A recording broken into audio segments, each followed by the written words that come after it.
Welcome once again to the Gritty Tales writing vlog. I'm your host Tyler M Mathis, and today we are going to discuss outlining. This may seem like a weighty topic worthy of lengthy discussion, but it really isn't. Why? Because believe it or not, outlines of entire stories aren't as important as many writers make them out to be. I shall explain why, and show you a better, simpler, more efficient method of outlining that has helped me over the years. I shouldn't have to explain to another writer what an outline is. Every one of you should have learned in school how to create an outline for essays, research papers, and other academic works. But for those of you who might have been asleep in class, an outline is a simple encapsulation of the order of events in your story, theoretically from start to finish.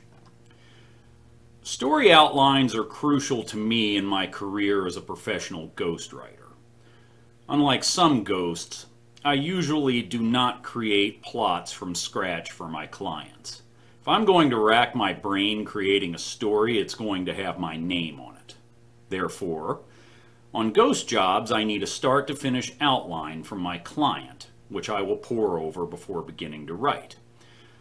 I sometimes find plot holes in the outline and bring them to the client's attention, providing suggestions about how to fix them. Some scenes will need to be deleted or changed, and sometimes I'll add scenes to better clarify and move the story. Once those changes to the outline are made, I will begin writing. But chances are you're not a professional ghostwriter of fiction. And so you might be wondering if you even need an outline before you begin a novel. The answer, contrary to what you've probably been told, is no. All you need are well-realized characters and a simple vision of the plot and the ending. Nothing further is required. However, during your planning phase, you've probably been thinking up events between beginning and end. And so you write them down and figure out what order to place them in. Even if you've only thought of a few key events, that still qualifies as a basic story outline. You don't need a detailed chapter-by-chapter rundown to start writing the story. All you need to know is where it's going. And as the old saying goes, getting there is half the fun. I shall now explain why. When writing during my youth, I discovered just how easily a story can get away from its author. Events triggering other events I did not foresee. This is problematic, generally speaking, for when an author loses control of characters and events, his story becomes random and meandering. Improvisation as opposed to composition. This is a tricky line to walk because it comes naturally during the creative process. Yet sometimes, when what we've written begins to take on a mind of its own, we need to pause and at least consider this new direction the story wishes to take. For these can open doors we didn't notice during conception of the story. If after careful consideration we decide to strike out in another direction, at least some of what we envisioned after that point will have to be changed. Perhaps even our ending as well. That should not be a problem for you. A writer has to be versatile and open-minded, ever ready to think outside the box, to adapt and overcome, as we Marines like to say. And that is the reason I don't suggest investing much time in a detailed story outline, as some authors are fond of creating. What good is your meticulous outline when a revelation during events in an early chapter show you a better route to take? You have to keep your options open in order for your creativity to take wing. Is that going to occur if you refuse to deviate from your outline? Of course not. Vision is key to composition, something we must not lose sight of. But so is flexibility and the logic to know when to change course. Now that sounds logical, right? After all, we want to write the most entertaining, gripping, page-turning story we can. And if we find a better route to that, we should take it. So who in their right mind would refuse to deviate from their outline to write a better story? The answer, unfortunately, is more authors than you think. These writers invest a great deal of time and effort creating detailed outlines. They've overthought their stories before even starting them. And after all that trouble, they'll stick to their outline no matter what. There might be other factors in play as well. Perhaps we're talking about a new author who isn't sure how to proceed when a better turn of plot presents itself. But I think veteran authors are more prone to falling for strict adherence to story outline. To me, these writers are like inept military commanders, incapable of adapting to changing conditions on the battlefield. They're like old house cats. They're set in their ways and will not be swayed from their routine. They'll convince themselves that any new visions just aren't worth pursuing.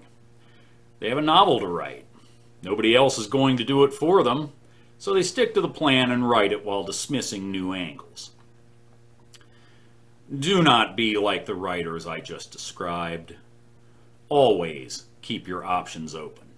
Keeping the doors closed will only bar your creative genius. People who have never ghostwritten a novel like to dismiss ghostwriters as non-creative. We're just hacks who type whatever we're told. Well, that's bullshit, as I explained at the beginning of this video. But you know who is a non-creative hack?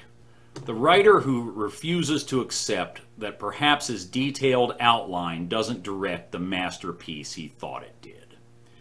He just sticks to his self-written orders, refuses to adapt, and the result is an inferior story. So let's say you have heeded my advice. You have a beginning, a direction for your story, and some scenes or chapters envisioned to get you there. The basic story outline, in other words. Then you enter the composition phase, the most exciting aspect of writing a book, because rewrites suck, but that's a topic for some other time. Now, I suggest you create another outline, not of the entire book, but of the chapter you're about to write. This is that better method of outlining advertised in the title. Now kick your gourds into gear, people, and listen up, because it goes like this. First, make notes of the events you wish to include and the points you want to make. Figure out when to introduce the characters and where to include any backstory, though we know from my vlog on backstory not to include too much too early. Then you simply put these items in order before writing. There's nothing else to it. Trust me on this. The chapter outline will quickly become one of your staunchest allies. It will increase the speed and output of your writing because instead of having to constantly ponder which of the events swirling in your head to write about next, you already have them mapped out. And this gives your brain the liberty to concentrate solely on writing. However, like story outlines, chapter outlines must be malleable. They're mere guidelines as opposed to commandments. Ideas that you missed while writing the chapter outline will rear their heads. You have to decide whether to pursue them. And if you do, there's no cumbersome outline or no cumbersome story outline, should I say, to change in the aftermath. All you need to do is write an outline for the next chapter and continue.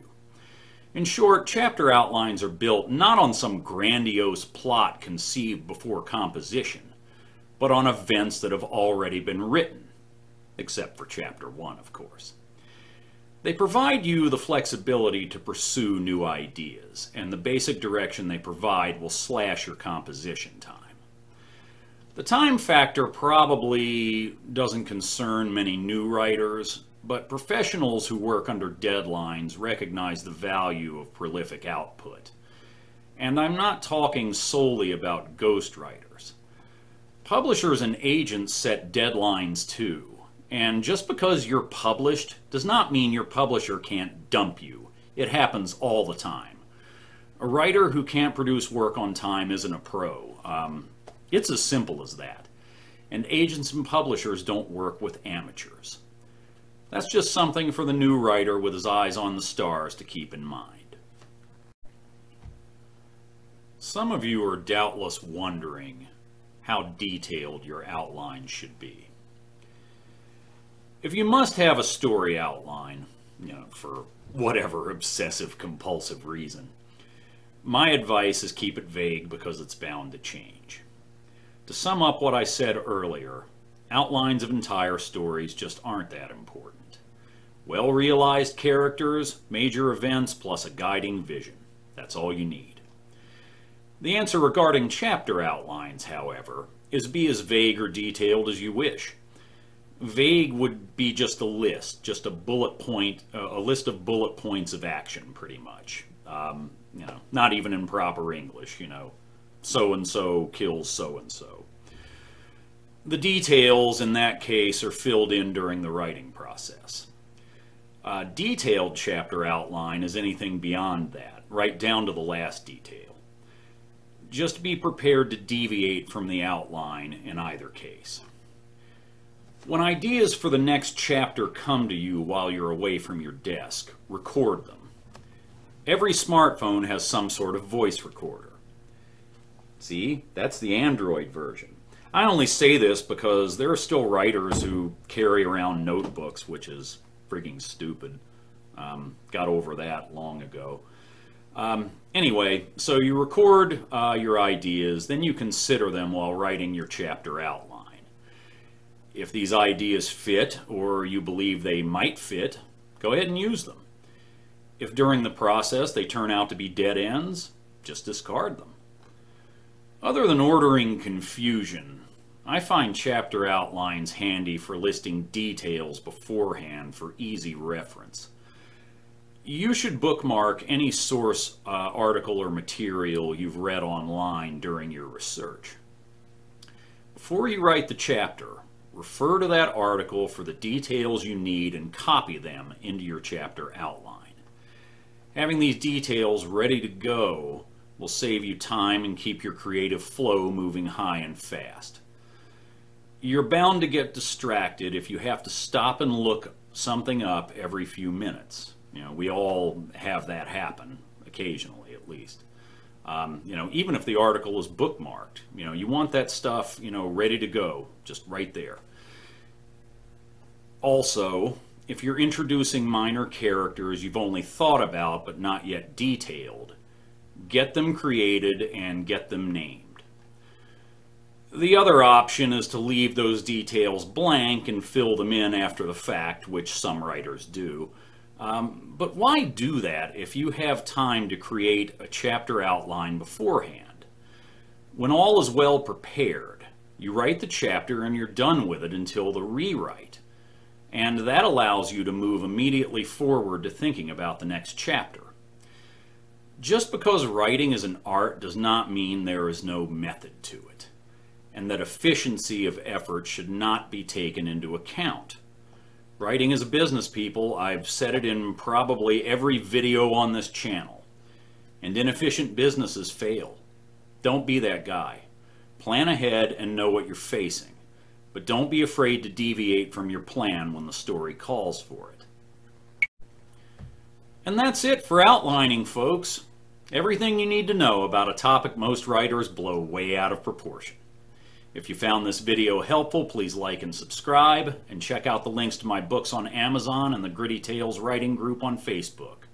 They are all in the description below. So outline that chapter, write on, and we'll catch you next time. That is all.